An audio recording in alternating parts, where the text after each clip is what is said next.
골목의 전쟁, 소비시장은 어떻게 움직이는가? 김영준. 사업을 생각하는 사람이라면 반드시 지속 가능성이 얼마인지 예측해야 한다. 연어 무한리필점처럼 예외적인 조건으로 인해 가치가 생긴 사업은 그 조건이 사라지는 순간 사업 가치도 상실되기 때문이다. 행동경제학자 댄 에리얼리는 거짓말하는 착한 사람들에서 사람들은 모두 자기 합리화가 가능한 선에서 거짓말이나 부정행위를 저지른다고 말한다. 자기 합리화에 영향을 미치는 수많은 요소 중에서 대표적인 것 중 하나가 바로 경제적 동기다. 사람들은 자신의 이해가 걸려있는 경우 그에 걸맞은 쪽으로 자기 합리화를 한다. 그뿐만 아니라 명예 혹은 개인의 현시 등을 위해서도 자기 합리화를 하며 자기 기만을 통해 스스로를 속이기도 한다. 치킨은 싼가 비싼가? 2017년 여름에 한참 논란이 일었던 치킨 원가에 대해 이야기해보자. 사람들은 생닭의 가격이 굉장히 낮다며 치킨집이 폭리를 취하고 있다고 분노했다. 그러나 앞서 말했듯이 원가는 그리 단순한 것이 아니다. 재료비와 원가는 엄연히 다른 개념이며 생닭은 치킨에 들어가는 재료 중 하나에 불과하다.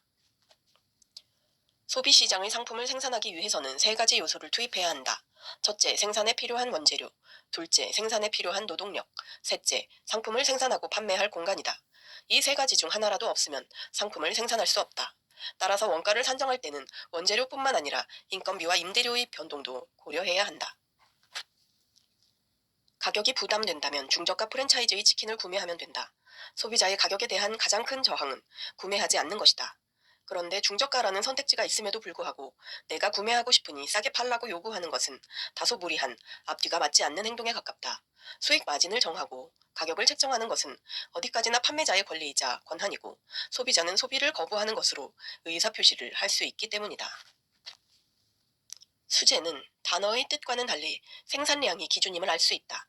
즉 대량 생산이 불가능하고 생산량이 낮은 영세업자들이 대량 생산품과의 차별을 통해 상품에 좀 더 높은 의미를 부여하는 표현이다. 상점이든 제조업 공장이든 하드웨어와 소프트웨어로 구분지을 수 있다. 하드웨어가 물리적인 시설과 장비라면 소프트웨어는 그것을 돌리고 기능하게 하는 시스템이다. 오랫동안 예산을 쏟아부은 쪽은 바로 시장의 하드웨어였다. 이러한 시설 투자는 돈을 들인 만큼 개선된 것이 눈에 쉽게 띈다. 그래서 정책 지원 결정을 내리기에도 유효할 뿐더러 보고가 중요한 구조에서는 이러한 가시성이 우선순위가 된다.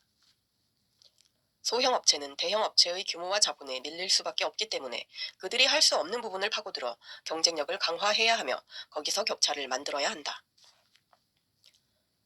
상권과 입지는 다르다. 입지가 가게가 위치하는 지리적 조건을 말하는 것이라면 상권은 상업 영향력이 미치는 범위를 말하는 공간의 개념이다.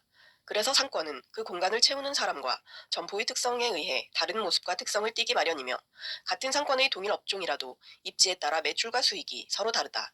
조금 단순하게 말하면 상권은 어느 지역에서 사업을 할 것인가 라면 입지는 어느 건물에서 사업을 할 것인가로 정리할 수 있다.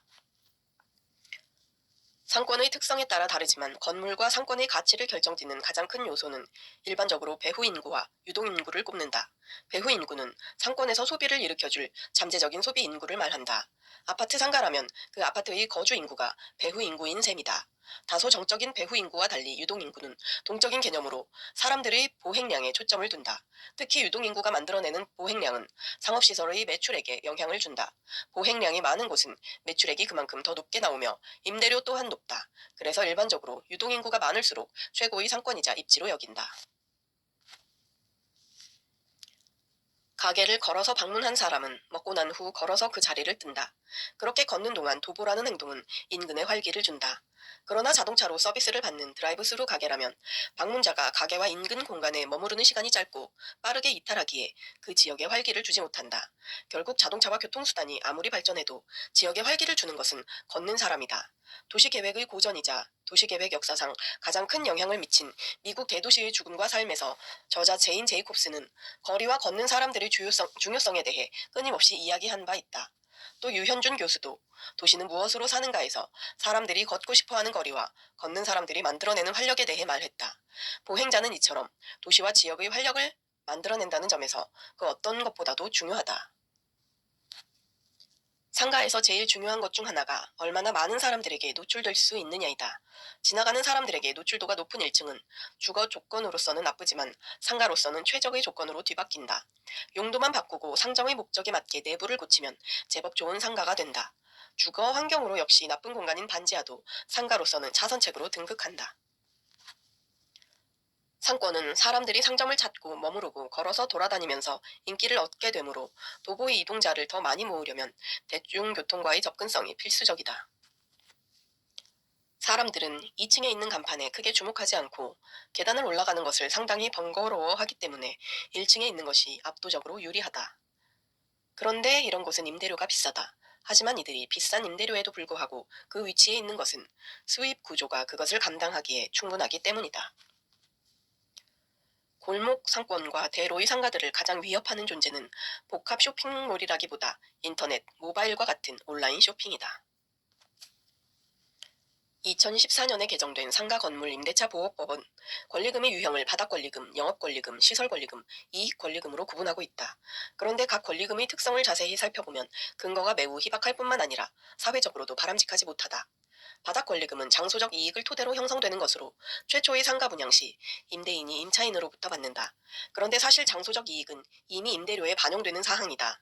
그렇다면 바닥권리금을 받을 것이 아니라 그것만큼 보증금과 임대료로 반영하면 될 일이다. 그럼에도 불구하고 추가로 권리금을 받는 것은 그 근거가 부실하다. 영업권리금도 마찬가지다.